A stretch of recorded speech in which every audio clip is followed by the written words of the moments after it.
अस्सलाम वालेकुम। Class 9th subject है biology, lecture number 18। Last topic है आपका data organization and data analysis. यानी आपने during making a hypothesis biologist या साइंटिस्ट, ठीक है, to test a hypothesis to get और इंफॉर्मेशन कि वो इंफॉर्मेशन लेते हैं और उसको फिर ऑर्गेनाइज़ करते हैं, उसको एक तरतीब देते हैं। यानी इन्फॉर्मेशन बहुत सी जगहों से इकट्ठी की जाती है, लेकिन उन इन्फॉर्मेशन में जो बेसिक इन्फॉर्मेशन है उसको इकट्ठा करके हाइपोथेसिस बनाई जाती है और फिर उस हाइपोथेसिस को टेस्ट करने के लिए, ठीक है, scientist pass through a experiment, यानी वो एक्सपेरिमेंट से गुजरते हैं। और for to test the hypothesis और for to perform a experiment, biologist और अ साइंटिस्ट कलेक्ट इन्फॉर्मेशन, चाहे वो एक्सपेरिमेंट कर रहे हों या मेकिंग हाइपोथेसिस कर रहे हों, तो उन्हें क्या कर रहे होते हैं, या फार्मूलेटिंग हाइपोथेसिस, आप फार्मूलेटिंग लफ्ज़ बोलेंगे ज़्यादा मेकिंग की बजाय, तो और परफॉर्मिंग एक्सपेरिमेंट या डूइंग एक्सपेरिमेंट कर रहे होते हैं, तो they collect and organize data. और हमेशा साइंसदानों की ये कोशिश रहती है कि वो अपने काम को शॉर्ट से शॉर्ट करें और एक तरतीब से करें, एक ऑर्गेनाइज से करें। तो इसके लिए बायोलॉजिस्ट या साइंटिस्ट है वो अपने हाइपोथेसिस की इंफॉर्मेशन को या अपनी एक्सपेरिमेंटल डेटा को ऑर्गेनाइज करते हैं। इसको कहते हैं डाटा ऑर्गेनाइजेशन। और उसके लिए तरीक़ेकार इस्तेमाल होते हैं ताकि उनकी जो क्वालिटी है आपकी हाइपोथेसिस की या आपकी इसकी एक्सपेरिमेंट की, उस क्वालिटी को इंश्योर करवाया जाए। No these method are graphics, यानी ग्राफ बनाने के, यानी यूँ ग्राफ बना के जो मैथ में भी इस्तेमाल होता है, ठीक है, वो ग्राफ के ज़रिए इस तरह छोटे छोटे जो हैं खाने बने होते हैं, तो ग्राफ के ज़रिए वो अपने डाटा को शो करता है। इसी तरह टेबल बनाकर, ठीक है, टेबल जैसे आपने मैथमेटिक में पढ़ा होगा, ठीक है, यूँ नंबर लगा के टेबल बनाते हैं। इसके अलावा कंप्यूटर अगर इस्तेमाल करा हो तो फ्लो चार्ट, यानी एक तरतीब बताता है कि पहले मैंने ये किया, दूसरे सेकंड टाइम मैंने ये करना है, थर्ड टाइम मैंने ये करना है। इसी तरह आपने मैप्स देखा होगा, जैसे सोशल स्टडी में होता है मैप, या दूसरे बहुत सी हायर जो बुक्स हैं उसके अंदर जो है सब्जेक्ट के अंदर मैप्स का इस्तेमाल होता है।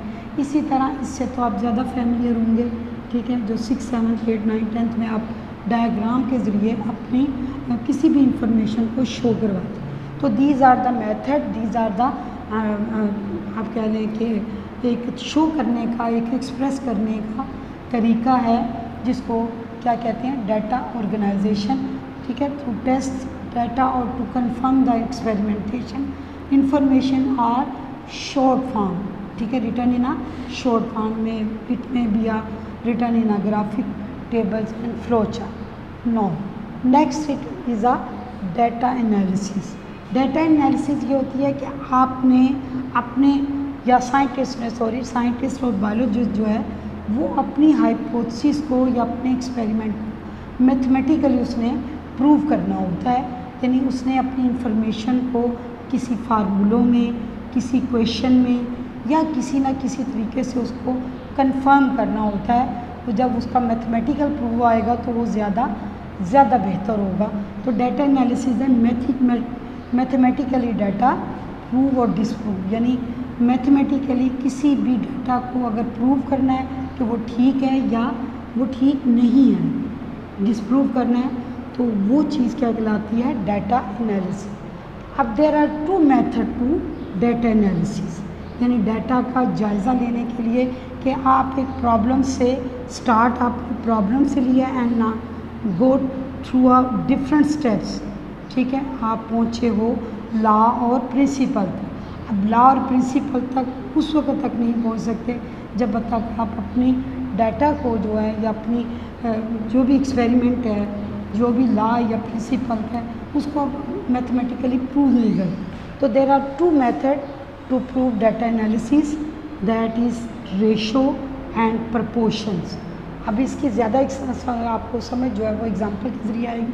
बहरहाल रेशो से मैथमेटिकली आप वाकिफ़ हैं अच्छी तरह कि ratio means relation of two numbers, यानी दो नंबर्स के दरमियान, दो क्वांटिटीज़ के दरमियान, दो चीज़ों के दरमियान रेशो।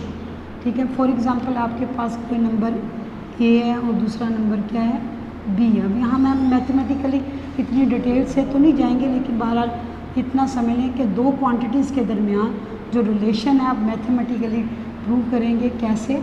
आप उसका एक इक्वेशन बनाएंगे ए ओवर बी, यानी या डिवीजन मेथड सीखेंगे या इसको रेशो की एक सिंबल है जिसे कॉलन कहते हैं, उसके ज़रिए आप इसको शो करेंगे। यानी एक क्वांटिटी आपके पास ए है और दूसरी बी है। तो इस तरह मैथमेटिकल प्रॉब्लम या किसी भी डाटा को मैथमेटिकली हल किया जा सकता है। फॉर एग्ज़ाम्पल आपके पास जो है वो 150 जो है नॉर्मल पर्सन है, और when these 150 normal person is bite by a mosquito, तो how many person will be get malaria.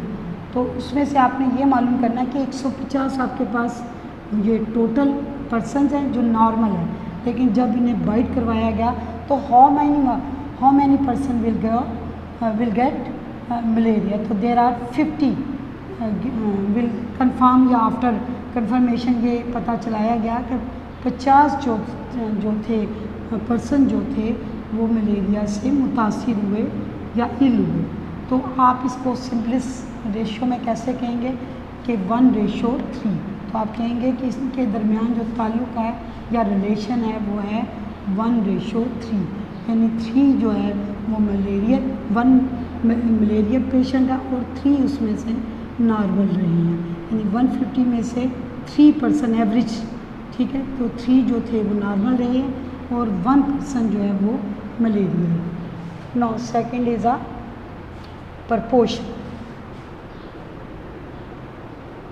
Proportion means join to ratio. ये भी एक मैथमेटिकल टूल है या डाटा एनालिसिस करने का या मैथमेटिकली एक्सपेरिमेंट को प्रूव करने का।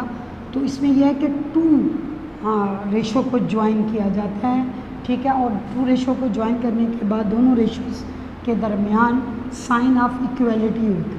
ठीक है, साइन ऑफ इक्वलिटी यानी दूसरे लफ्ज़ों में 2 जो हैं वो रेशोज़ के दरमियान या सिंबल ऑफ रेशोज़ इस्तेमाल होते हैं, कॉलन कह लें। ठीक है, और इसको किस में बदल सकते हैं, इसी को हम साइन ऑफ इक्वलिटी में भी कन्वर्ट कर सकते हैं। तो इसमें होता ये बिल्कुल मैथमेटिकल की तरह, जैसे मैथमेटिक में आप करते हैं मैथ में, यानी आपके पास अगर 4 वैल्यूज़ हों और 4 वैल्यूज़ में से 3 वैल्यूज़ जो हैं वो आपके पास नॉन हो, यानी 3 वैल्यूज़ आपके पास क्या हो, नॉन हो, और चौथी वैल्यू जो है वो आपके पास पता ना हो, तो इस इक्वेशन के ज़रिए आप जो है वो अननोन वैल्यू को फाइंड आउट कर सकते हो। और जो अननोन वैल्यू वो ज़्यादातर जो है वो एक्स में जो है वो कंसीडर की जाती है, और ज़रूरी नहीं है डी, आप डी भी लिख सकते हो। बहरहाल ज़्यादातर जो है वो हम एक्स को, अननोन वैल्यू को एक्स में एक्सप्रेस करते हैं। तो ये रेशो कैसे है, इसके लिए आप बेहतरीन एग्ज़ाम्पल है, इसको एग्ज़ाम्पल के ज़रिए आप समझ सकते हैं कि फॉर एग्ज़ाम्पल बायोलॉजी जो है उसने फर्स्ट रेशो इस तरह बनाई कि उसने 100 स्पैरोज़ लिए, हेल्थी स्पैरोज़। ठीक है, and bitted by a mosquito, उसने उनको किससे, मच्छरों से कटवाया, यानी मच्छर जो उसमें प्लाज्मोडियम को ट्रांसफ़र करेंगे। तो हेल्थी में से हाउ मैनी, अब आपका क्वेश्चन होगा कि हाउ मैनी पर्सनस या how many sparrows, how many sparrows will get malaria.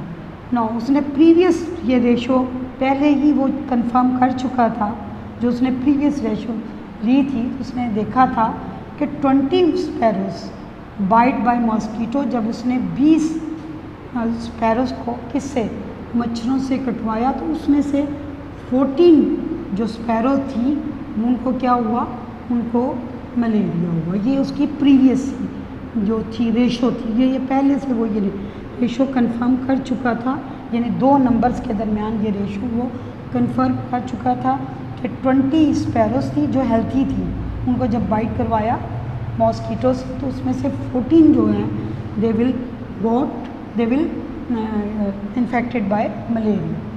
अब उसने इसको मैथमेटिकली कैसे प्रूव किया कि how many sparrow will get malaria, यानी इनमें से अगर उसने 100 लिए हैं, ठीक है, 20 में से 14 को हुआ, तो अगर उसने 100 लिए हैं तो 100 में से कितने जो है स्पैरो को जो हुआ, तो उसने इस चीज़ को इस्तेमाल किया। यानी पहली रेशो क्या थी, ए और बी, जो प्रीवियस रेशो, यानी आउट ऑफ 20 14 जो थे वो मलेरिया को मलेरिया हो चुका था, ठीक है। और अब उसने पता चलाना था कि 100 अगर वो हेल्दी पर्सन लेता है तो उसमें से कितने लोगों को जो है वो मलेरिया होता है। जब मैथमेटिकली आप इसे लेंगे तो ये देखिए रेशो का मतलब होता है डिवीजन, जो ऊपर आपने बताया था, यानी डिवीजन, हाँ आपको मैंने बताया ये वाला, ये ए ओवर बी, यानी आपके पास 2 नंबर हैं तो आप इसको यूँ भी लिख सकते हैं ए ओवर, यानी क्वेश्चन की शक्ल में, तो आप इसको 14/20 इक्वलिटी का साइन लें और x ओवर यहाँ जो आपके पास अननोन वैल्यू हो, ठीक है, तो वो आपने 100 से डिवाइड किया। देन जब आपने इसको डिवाइड करके आपने दिया तो आपको पता चला कि 70% जो थे आपने इसको हल किया, ठीक है, तो ये 70% थे, सॉरी 70 स्पैरो जो थी विल गॉट मलेरिया। तो इस तरह इस कन्फर्मेशन, यानी एक वैल्यू मालूम करने से आपको दूसरी वैल्यू ऑटोमेटिक जो है वो पता चल जाती है। No by the proportion and the ratio, ठीक है, with the help of these 2 methods you solve your data analysis या यू सॉल्व या कन्फर्मेशन और योर टेस्ट, यानी साइंटिस्ट टेस्ट द हाइपोथेसिस और confirm the experimental data by the this method, और फिर इसके बाद लॉ और प्रिंसिपल में ये कंफर्म हो जाता है।